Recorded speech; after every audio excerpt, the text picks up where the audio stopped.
The old directory map she'd found in the manager's office showed a second-floor wing marked records and accounting. If the mall's secrets were buried anywhere, it would be there. Claire moved through the corridors, flashlight beam cutting through the dim haze. The air grew colder as she reached the records section, a row of locked offices with frosted glass doors, names half faded from time. One read Accounting Department Silverwood Management Group. The handle was stiff, but after a few hard pulls, the door creaked open. Inside, the smell of mildew and paper filled the air. Piles of files, boxes, and yellowed ledgers lined the room, stacked high like tombstones of numbers and forgotten debt. Dust floated in the air like snow. Her flashlight swept across the space, landing on a metal filing cabinet marked Confidential. Financial Records 2005-2008. She knelt beside it and pulled the drawer. It stuck for a moment, then slid open with a heavy sigh. Inside were folders, each labeled by date, and one thicker file marked with red tape. Silverwood Expansion Project E.C. Hale. The name again, the director. She laid it on the floor and opened it carefully. Inside were balance sheets, bank transfers, construction invoices, but something was wrong. The numbers didn't add up. Every transaction after mid-2008 showed enormous withdrawals under a shell company called LM Holdings. Millions. Gone? Claire's heartbeat quickened. "What were you doing, Mr. Hale?" she whispered. She flipped through the final pages and then stopped. A note was tucked between them, handwritten and almost frantic. "If you find this, the vault isn't what they told you. They hid it here, beneath the foundation. The numbers are the key." Her eyes widened. The vault. The word sent a shiver down her spine. She thought of the sealed steel door she'd seen, of the hum behind it, of the golden pulse in the darkness. The note's edges were smeared, as if gripped by someone's sweating hands before being shoved hastily into the folder. She lifted the paper closer to the light, reading the rest aloud. "They'll come back for it. The mall was never meant to reopen. If you're reading this, don't trust anyone who claims ownership. Watch for the lights. They're markers. The vault responds to them." Claire's breath caught. "Responds?" The fluorescent light above flickered once, twice, then went out. The room fell into near darkness, her flashlight beam trembling as she swung it toward the ceiling. The air grew colder, pressing against her skin. Somewhere behind her a soft rustle. She turned sharply. "Who's there?" No answer. The papers on the desk shifted slightly, as if moved by a faint breeze. But there was no breeze. The windows were sealed. She crouched again, gathering the note and tucking it into her jacket pocket. "You're not scaring me," she whispered, but her voice betrayed her. As she stood, her light caught something on the wall, a large framed certificate. The glass was cracked, but the name beneath it was still visible, Edward Charles Hale, Director of Operations, and below that, etched faintly into the frame's edge, as if scratched by hand, "Find the ledger." Claire frowned. "Ledger?" She turned back to the filing cabinet, scanning the drawers. One at the bottom was marked simply Ledger 9. She tugged it open. Inside lay a single black notebook. No title, no label, only a faint embossed symbol on the cover, a circle intersected by a triangle. Her hand trembled as she opened it. Every page was filled with handwritten entries, names, dates, account numbers. The handwriting was neat, but the numbers were staggering. Transactions worth millions shifted, hidden, disguised through a web of fake corporations. She flipped toward the back. The final entry was dated August 12, 2008, and below it, one line scrawled in larger, shakier writing, "Vault locked. Sequence 17-04-22-08-11. Power routed. Only authorized signature H." Claire stared at it, the code imprinting itself in her mind like a scar. 17-04-22-08 11. A date, a combination, she didn't know, but it was something. She closed the ledger slowly, the room heavy with silence. Then she noticed something else, faint scratches on the floor, leading from behind the filing cabinet toward the far wall. She crouched, pushing the cabinet aside. The scrape marks were deep, forming a narrow line that ended at a vent cover. She pulled it free and shined her light inside. Metal, wires, and a small, glowing red light. Her pulse jumped. The light blinked once, then turned green. A faint click echoed from somewhere below the floor. Claire froze. Oh my God! Something mechanical shifted deep beneath the building, slow, grinding, deliberate. The sound rolled through the walls like distant thunder. She stumbled back, breathing hard. The hum was back, stronger now, vibrating through the floor, through her bones. The note in her pocket burned against her chest like a warning. The vault responds to the lights, and now it was responding to her. The green glow faded.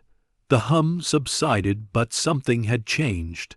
The air felt charged, as if the mall itself had just exhaled after years of holding its breath. Claire stood alone in the records room, surrounded by ledgers and ghosts, clutching the black notebook to her chest. Outside, the storm raged harder, rain pounding the glass, lightning flashing across the atrium. And for the briefest moment, as lightning illuminated the mall, she saw it a shadow on the second-floor walkway, tall, still, watching. By the time she looked again, it was gone. Her voice trembled in the empty room. "You're real, aren't you?" But the only answer was thunder. As the echoes faded into the hollow corridors, Claire knew she'd awakened something deeper than money or greed. She'd unearthed a secret built into the bones of Silverwood Mall itself. And it was only beginning to remember her name. The rain hadn't stopped. It pounded against the mall's broken roof like an impatient drum, filling the air with a rhythm that made the walls vibrate.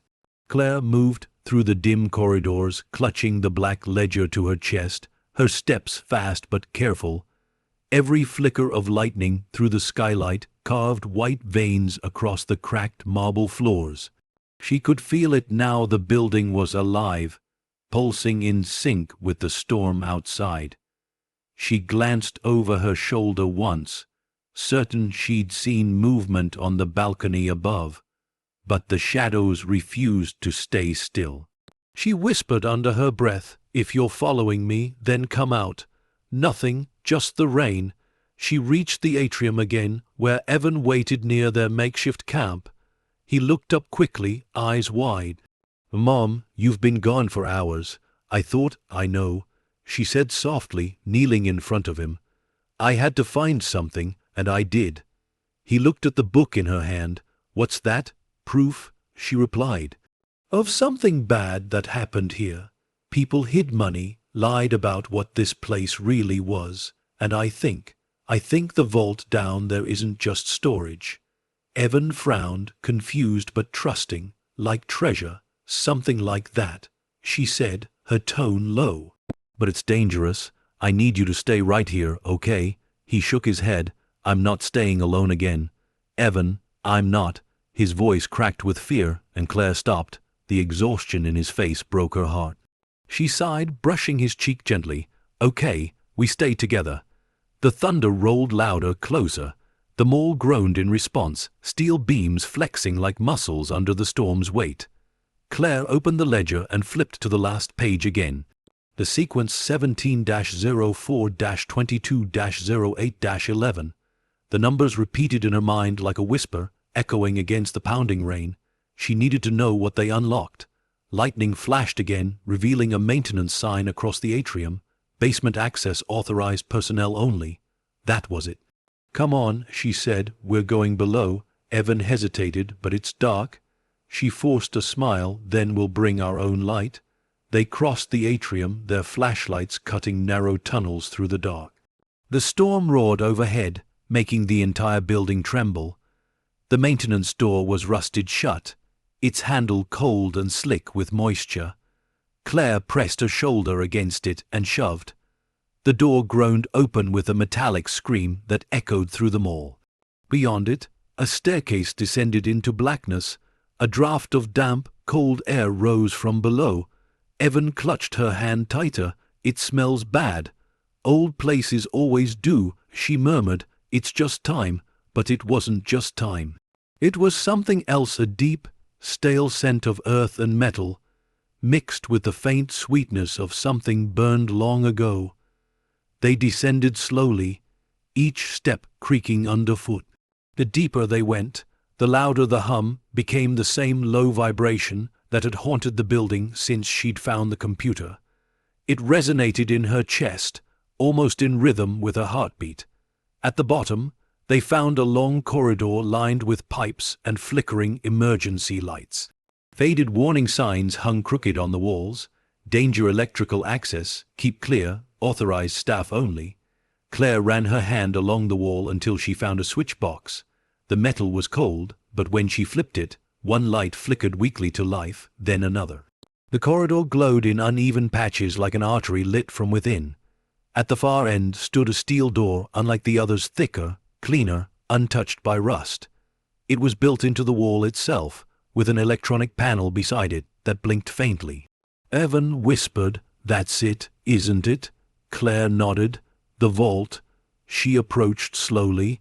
The keypad beside it hummed, faint light bleeding from the cracks between its buttons. It shouldn't have been working. The power to this part of the building should have been dead. Yet somehow it lived. She took a deep breath, remembering the sequence. 17-04-22-08-11. Her fingers hovered over the keypad. "Please work," she murmured. She pressed each number carefully. With the final entry, the keypad clicked once, then again. The light shifted from red to green. Evan stepped back. "Mom," the door didn't open. Instead, a deep mechanical sound rolled through the floor, like gears awakening from centuries of sleep. The walls trembled. The hum deepened into a low roar that vibrated through the air. Then, slowly, the steel began to move, not opening, but breathing, expanding and contracting like something alive beneath it. Claire's flashlight flickered. The light overhead dimmed, then steadied. The keypad blinked again. This time words appeared on the small display. "Authorized entry detected. Signature confirmation required." She frowned. "Signature?" The small scanner beneath the keypad glowed red, waiting for input. She glanced at her hand, then back at the machine. "You've got to be kidding me," she whispered. "Try it," Evan said softly. She hesitated, then placed her palm against the scanner. The light beneath her hand pulsed once, twice, then turned green. Access granted. The sound that followed was like the shifting of the earth itself. The door unlocked in sections, massive bolts, retracting one by one, each thundering into silence. When the final lock disengaged, the steel door opened an inch, releasing a wave of freezing air. Inside was nothing but darkness. Claire stepped closer.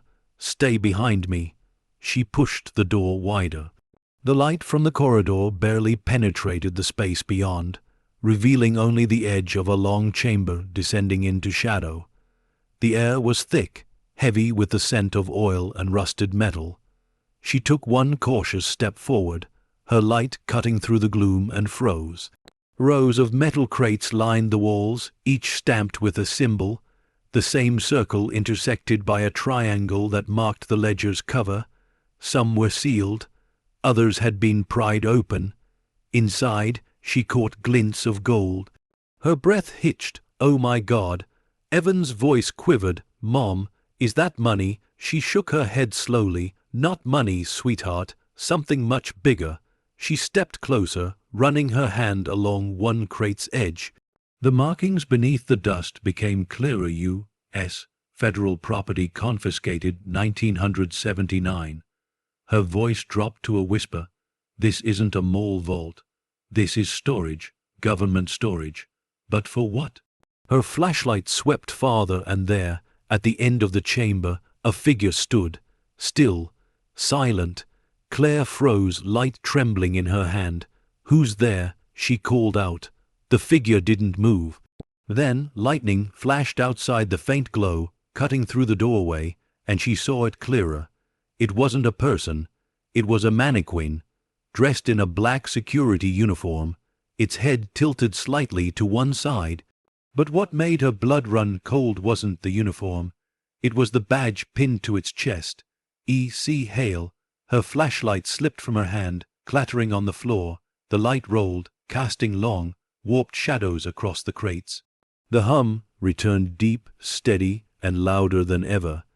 The mannequin's head shifted just a fraction, enough to make her step back, heart pounding in her throat. "No," she whispered, "that's not possible."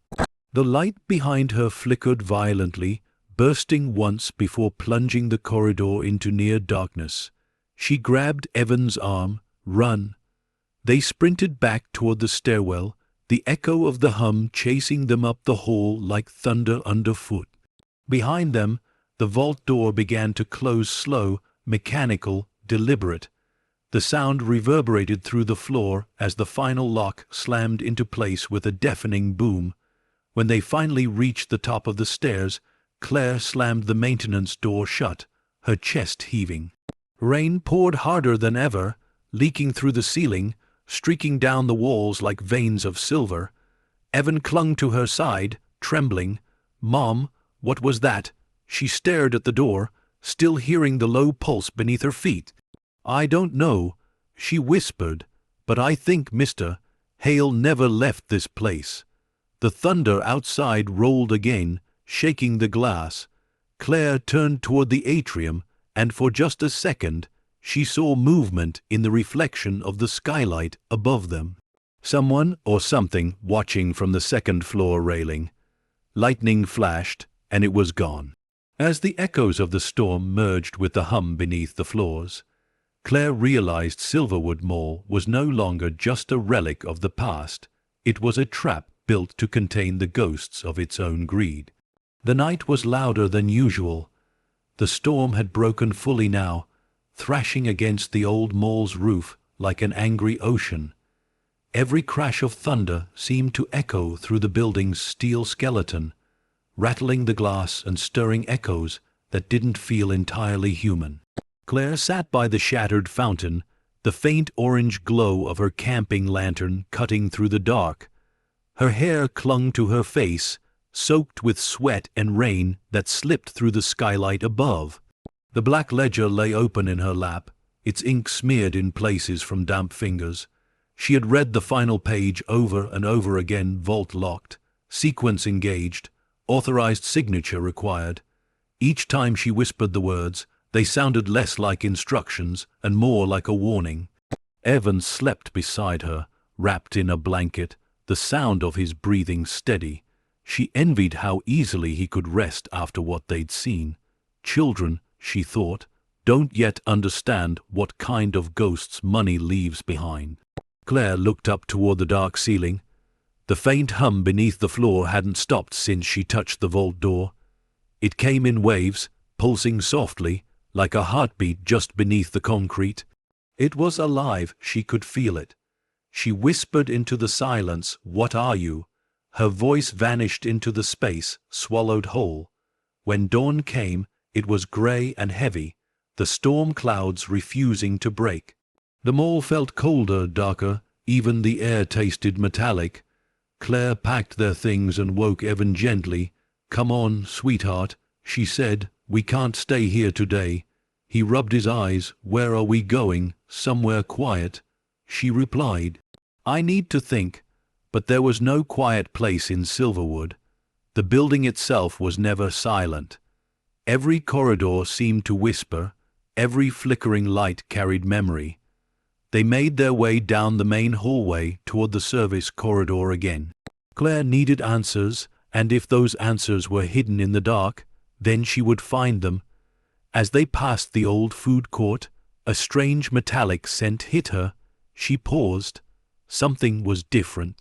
The air was sharp, charged like the aftermath of lightning.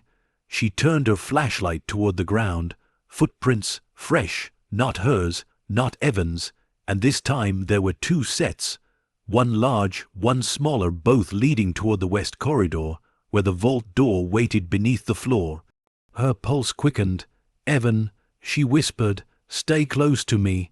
They followed the prince cautiously. The farther they went, the colder it became, as though the temperature dropped with each step. The faint hum grew louder, deep, rhythmic, almost like the slow breathing of a sleeping giant. They reached the maintenance stairwell. The door she had forced open the day before was still ajar, but now the lock hung twisted, broken from the inside.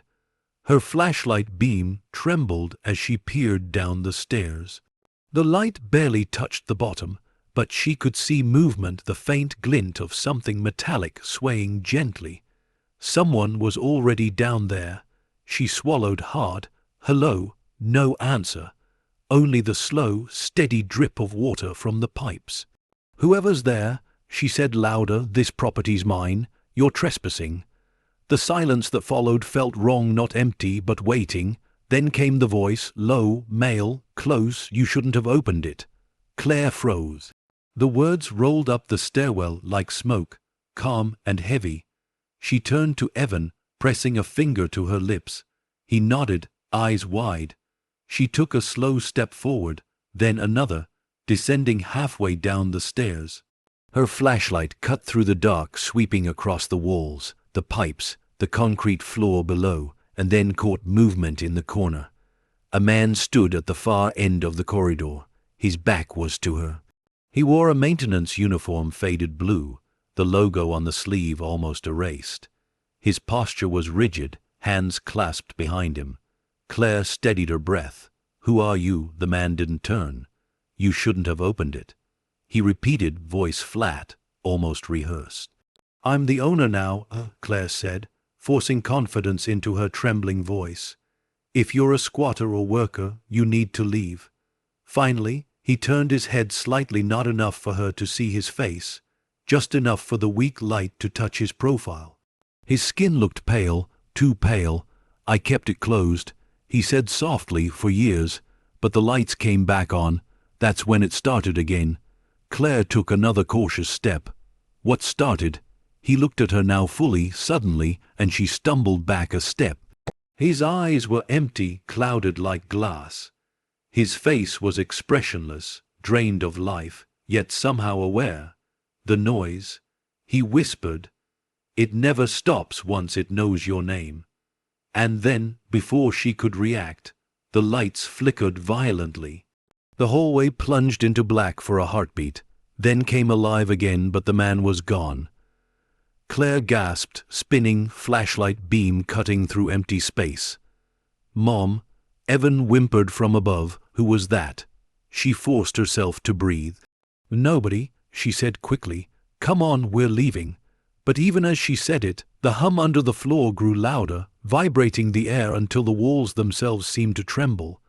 They ran back up the stairs, slamming the maintenance door shut behind them. The sound echoed through the hall like a cannon shot. Claire leaned against the wall, heart pounding. "Mom," Evan whispered. Was he a ghost? Claire stared at the floor, unable to answer. Her pulse was still thrumming in her ears. "I don't know," she said finally. "But I think whatever he was guarding, it's still down there." Rainwater trickled through the skylight, streaking down the wall beside them. The storm outside hadn't eased, and with every rumble of thunder, the hum beneath their feet seemed to respond like two storms calling to each other. Claire knew she should leave, take Evan, get in the car, and never look back. But something inside her refused. The same instinct that had made her buy this place was now stronger than fear. The mall had chosen her. She could feel it. She stood slowly, gripping the ledger tighter. "We're not done," she said under her breath. "Not yet." Evan looked up at her, worry shadowing his small face. "You're going back down there, aren't you?" Claire didn't answer. She didn't need to. The look in her eyes said everything. She turned her gaze toward the dark corridor that led back to the vault. The lights along the walls flickered weakly, one by one, forming a faint, uneven path that pulsed like a heartbeat leading her forward. Every rational part of her screamed to turn away, but the hum beneath her feet wasn't just noise anymore, it was calling her. She whispered, almost to herself, "If this place wants me to see, then I'll see." As she took her first step back into the dark, the sound of the rain faded, replaced by something deeper, the metallic rhythm of gears turning far below, grinding awake after years of silence. And as Claire descended once more toward the vault, she realized the truth was no longer buried beneath Silverwood Mall, it was rising to meet her. The storm outside hadn't stopped. It had only changed rhythm. Now the rain fell in steady, deliberate waves, like an ancient pulse, syncing with the one she felt beneath her feet. Claire descended the stairs again, every step an argument between reason and obsession. She should have taken Evan and left, but the sound below had turned into something more than a hum. It was breathing. Each footstep echoed into the dark, bouncing off concrete and steel. The flashlight in her hand cast a trembling beam ahead of her, its flicker matching the quick staccato of her heartbeat. She whispered to herself, "You've come this far, Claire. Just find out what's down here and then you can rest."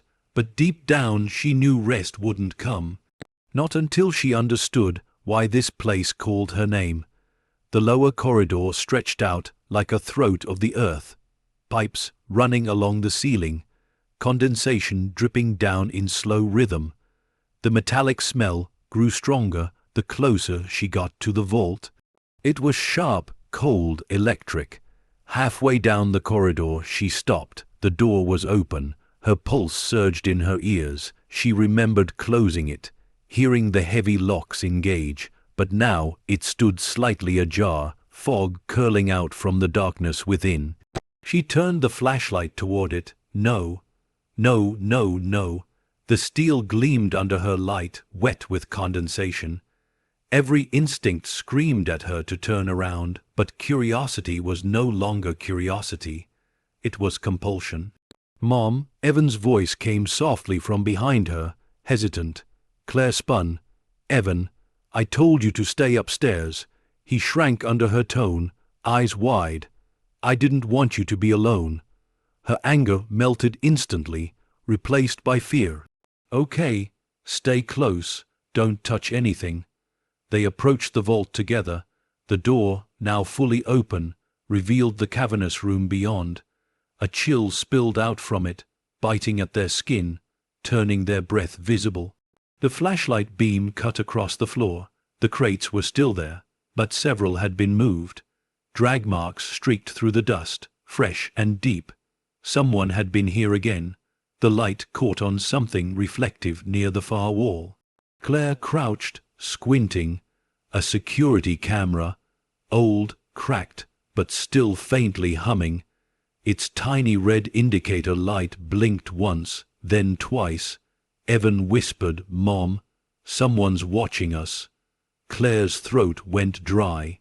"I think they've been watching us for a while." She scanned the walls, more cameras, 4, maybe 5, small, discreet, hidden between the vents. A faint ticking noise filled the air, like old machinery trying to start again. And then the lights flickered on, soft, dim, but enough to see everything. The room was enormous. Metal walkways lined the edges, connecting to raised platforms where the crates sat neatly arranged in rows. Each one was marked with the same circular insignia from the ledger, a triangle intersected by a ring. But at the center of the room stood something different, a pedestal, and on that pedestal, an object sealed under thick glass. It wasn't gold. It wasn't money.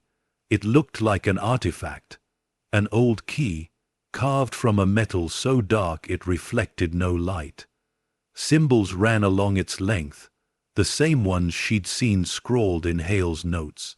Her chest tightened. This is what they hid. She stepped closer, drawn to it.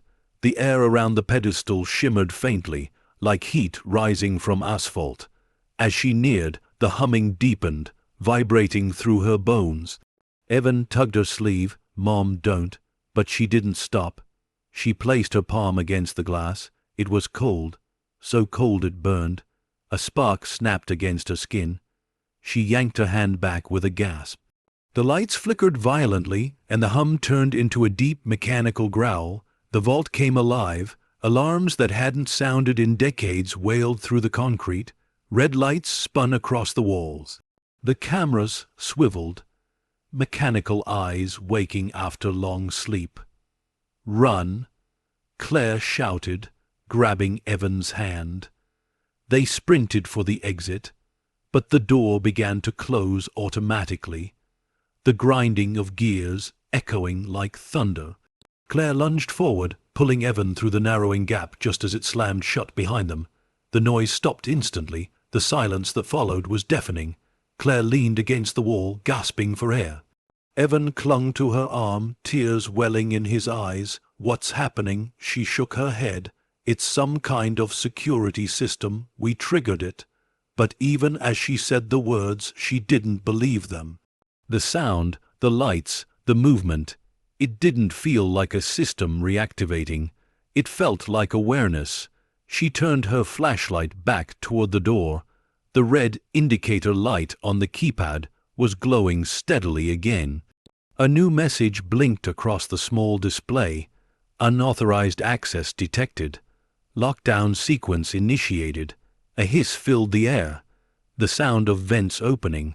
The lights in the corridor began to dim one by one, swallowed by darkness from the far end moving closer. Claire's chest tightened. "Evan, move." They ran. The darkness chased them, devouring light as it came, the hum rising to a roar. The air grew heavy, vibrating with pressure. The feeling was unmistakable, like the building itself was shifting, closing in. They burst through the maintenance door and into the atrium, slamming it shut behind them. The moment it clicked, the sound stopped. Silence. Evan was crying now, his small frame shaking. Claire held him tight, whispering, "It's okay. It's okay, I've got you." But her voice cracked. She didn't believe it herself. Slowly, she turned toward the skylight. The storm had stopped. No thunder, no rain. Only the faint hum of the mall's lights, glowing in scattered patches across the ceiling. And then she saw it. On the far side of the atrium, where the security balcony overlooked the main floor, a figure stood, tall, still, watching. Lightning flashed far away, illuminating him for a heartbeat. The same uniform, the same face she'd seen in the basement, the maintenance man with the clouded eyes. This time he spoke. His voice rolled through the air like distant thunder. "You woke it up." Claire froze.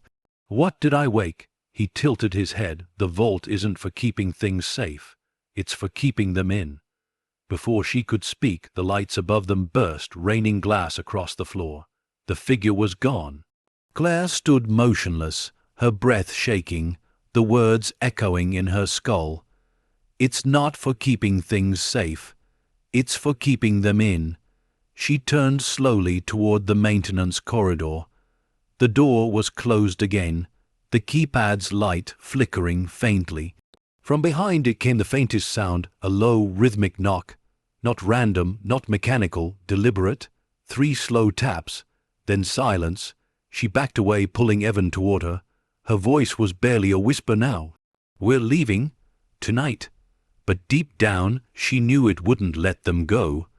The mall was awake, and whatever was inside the vault, it had found its way out. As the lights above flickered one final time, Claire realized Silverwood Mall was no longer haunted by its past. It had become something else entirely, a prison that had just lost its key. The next morning came gray and hollow. A weak sun hovered behind the clouds like an old bulb that had forgotten how to shine. Claire's hands trembled as she poured what little water they had left into a cup for Evan. Neither of them had slept. The knocking from below hadn't returned. But silence was no comfort now. Silence meant it was listening. Evan sat by the edge of a dusty sofa, his eyes swollen from exhaustion. "Can we go home, Mom?" he asked softly. Claire forced a smile she didn't feel. "We don't have a home, sweetheart. Not yet.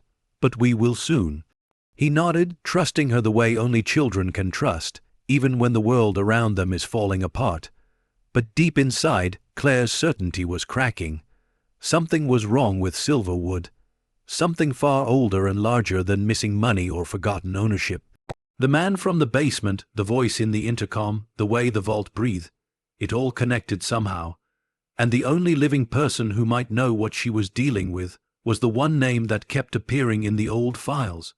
Edward C. Hale, except Hale was supposed to be dead.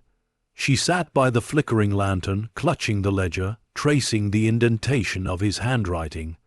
It wasn't just accounting. His notes were confessions, filled with phrases that didn't belong in a balance sheet. It speaks when the power returns. The vault is not for gold. The light is a warning, not a guide. Claire exhaled slowly. "You knew. You tried to stop it." She turned to Evan. "We're going for a drive.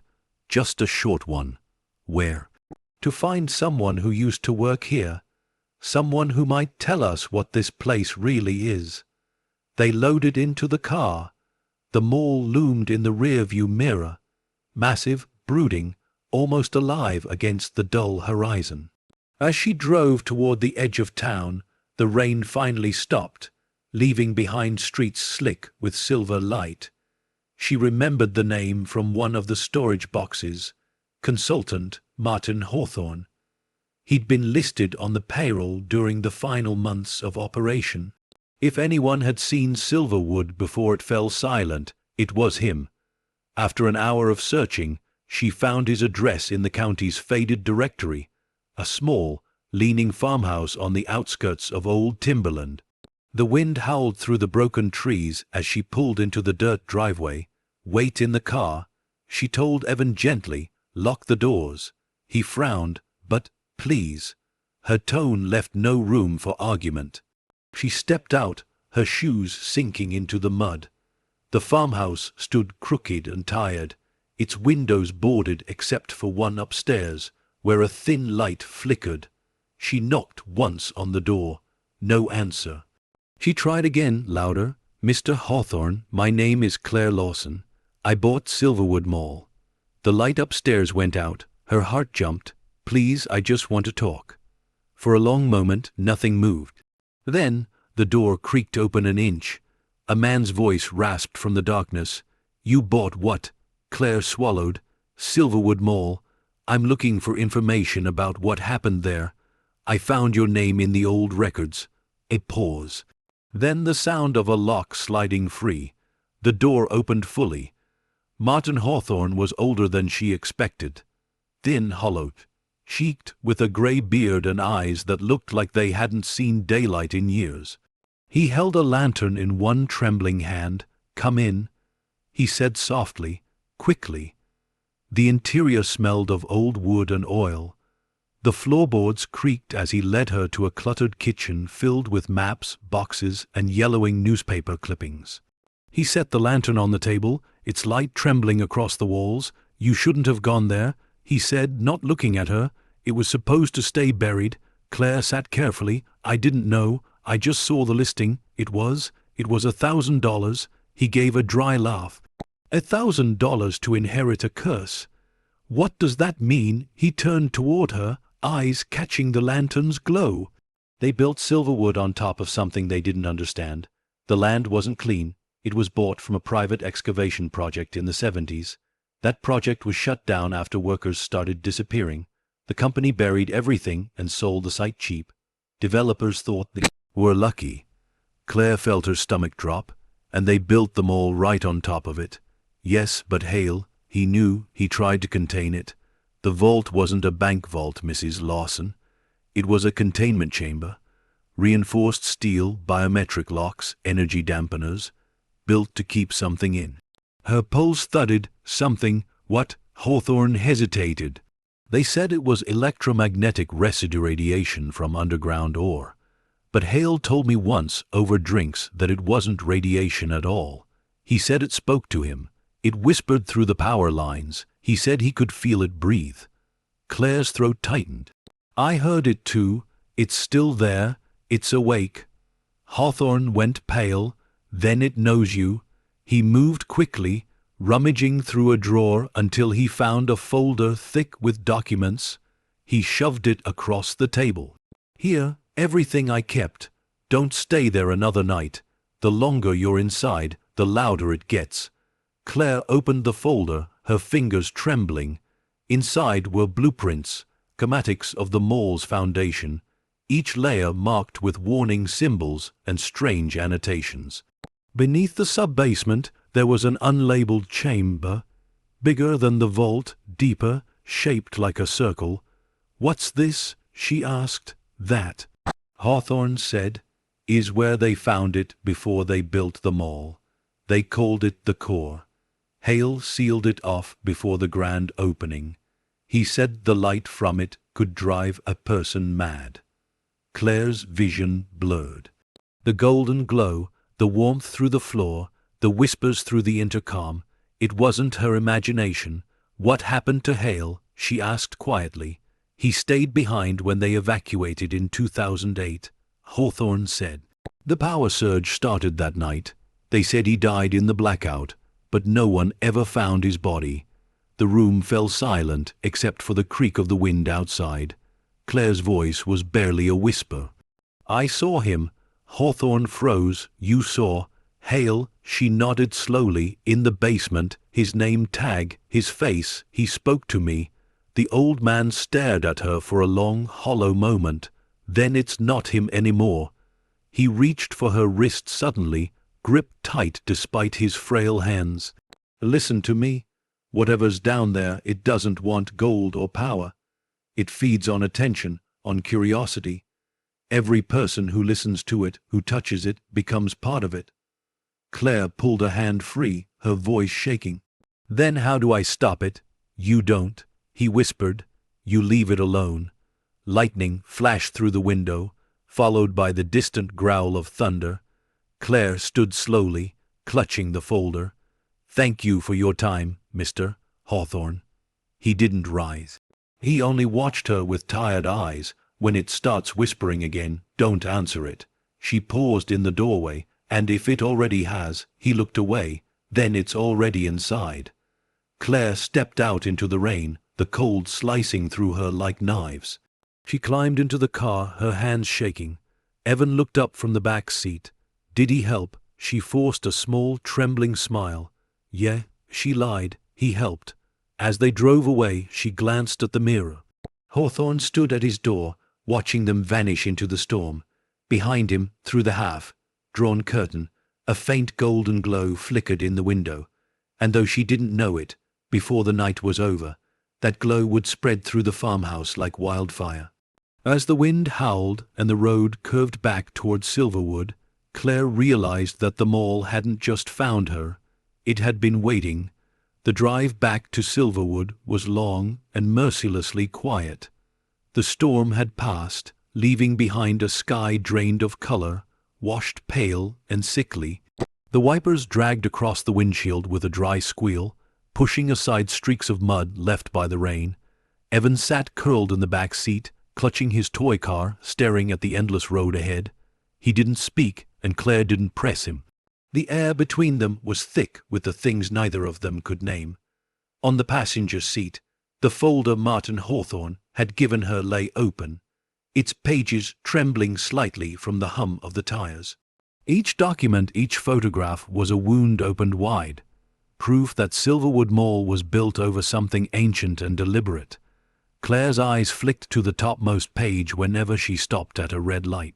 Project Silverwood Containment Division, it read, underneath in faded type, site to remain sealed in perpetuity, breach protocol, absolute evacuation. Her throat tightened, perpetuity, forever. Yet somehow, someone, or something, had reopened it. The road narrowed into a cracked lane that led back toward the edge of town. The landscape looked the same as it had before, yet different now that she knew. Every tree seemed to lean inward, every shadow stretched too long. Evan finally broke the silence. "Mom, what did he say?" She glanced at him in the mirror. His face was pale, eyes round and glistening. "He said we were right to be scared," she admitted softly. "Are we leaving?" Claire hesitated. Every instinct screamed yes, but her hands stayed tight on the steering wheel. "Not yet." "Why not?" "Because if we don't understand it, someone else will come after us, and they won't stop." Evan's lips trembled. "What if it hurts us?" Claire's voice faltered. "Then I'll make sure it never hurts anyone else again." They drove the rest of the way in silence, the outline of the mall rising in the distance like a monument to ruin. Even from miles away, its shadow bled into the sky. When they arrived, the parking lot shimmered faintly in the dusk light. Water pooled in the cracks like dark mirrors. The wind carried a sound low, distant, almost like whispering. But when Claire turned off the engine, it stopped.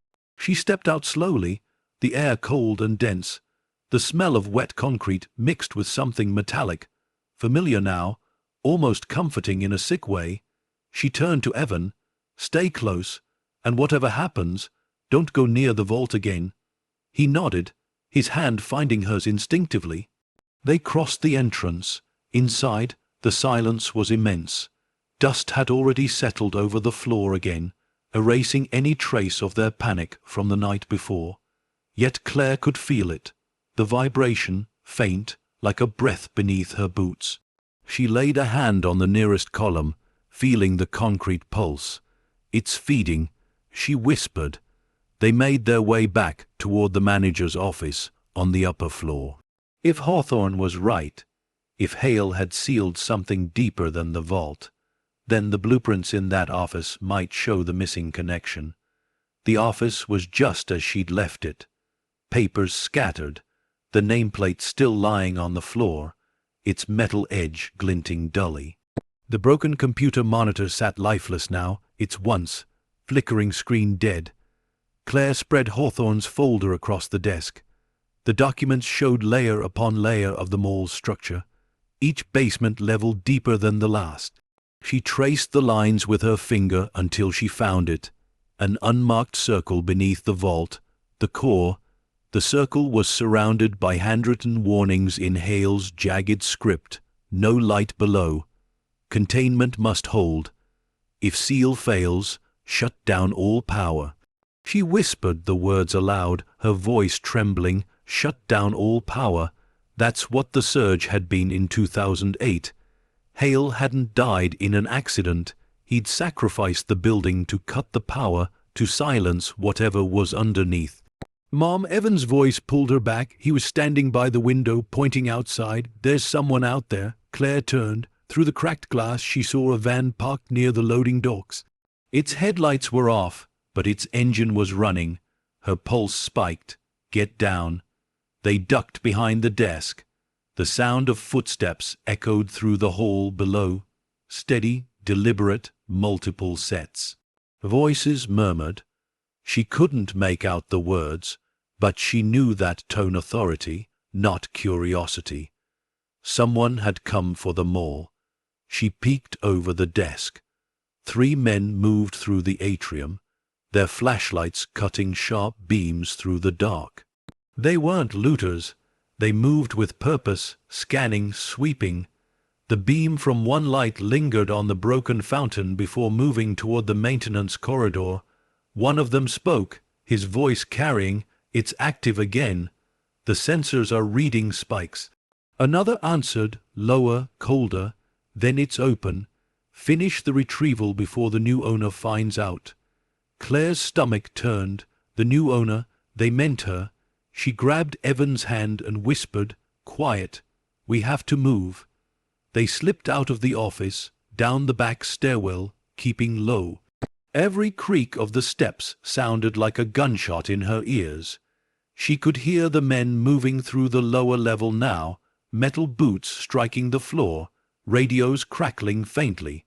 At the base of the stairwell, Claire paused, pressing her back against the wall. Evan clung to her arm. "Mom, who are they? I don't know," she breathed, "but they're not here to help." The corridor ahead was dark, but a faint golden glow shimmered at its far end. The same unnatural light she'd seen before. It pulsed slowly, rhythmically, like the heartbeat of something vast and unseen. "Mom," Evan whispered, "it's the light again." "I see it," she murmured. "Don't look at it too long." The air grew thicker as they moved toward the exit. Every breath felt heavy, as if the atmosphere itself resisted them. The hum deepened, louder with each step, until it matched the thunder of her heartbeat. Suddenly, from behind them, a shout. "Hey, someone's here." Claire froze. The beam of a flashlight swept across the wall, catching her shoulder. "Run," she shouted. They bolted down the corridor, their footsteps pounding the floor. The men followed, their shouts mixing with the rising hum of the building. Claire's lungs burned, but she didn't slow. They burst into the atrium just as another light flared overhead, the emergency panels coming alive one by one, bathing them all in an eerie, golden glow.